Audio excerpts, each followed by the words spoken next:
ګرانو کتونکو ایډوکیټ خالد بختیار خان عمرزی سره به د شیخ الحدیث حضرت مولانا محمد ادریس صاحب حوالې سره خبرې اترې کوو. ورسره وزیراعلی خیبر پښتونخوا راغی، موږ به وی چې یاره دی بس اعلان وکړي دلته کې چې شیخ صاحب یو داسې علمي شخصیت چې د هغه په نوم باندې به دلته کې یونیورسټي جوړېږي یا به څه وي یا به څه وي. نو خالد بختیار خان څه مشوره ورکوي او څه وایي؟ خالد خان څه به وایې د شیخ صاحب دغه نحمده ونصلي على رسول الكريم اما بعد فاعوذ بالله من الشیطان الرجیم بسم الله الرحمن الرحیم.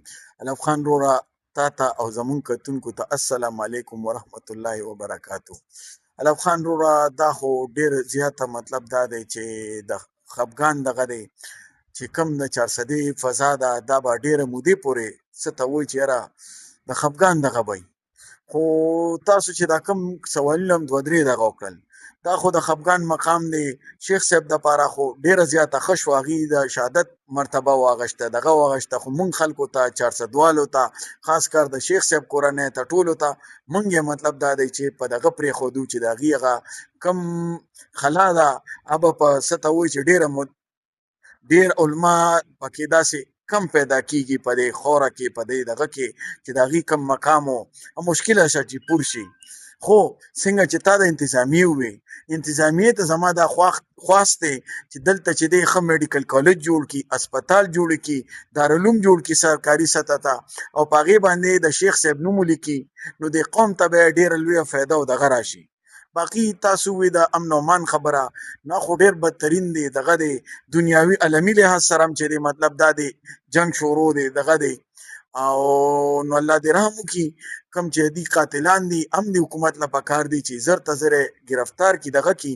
خو زما بل دا مشوره ده چې بی په دغه ځای ښه مزېدار غټ هاسپټل جوړ شي سرکاري، او د شیخ صاحب نوم دې پې ولیکي، میډیکل کالج دې جوړ شي، دارالعلوم دې جوړ شي، د هغې نوم دې پې ولیکي.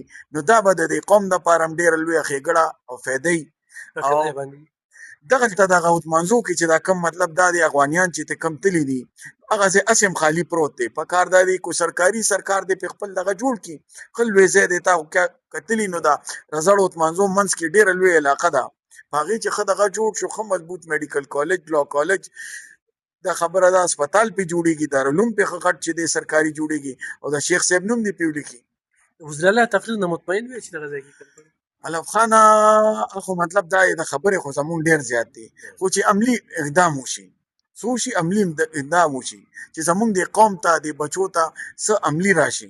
خبرې خو هر سړی داسې ښه کوي، خبرې خو نه دي بیسیکلی پریکټیکل.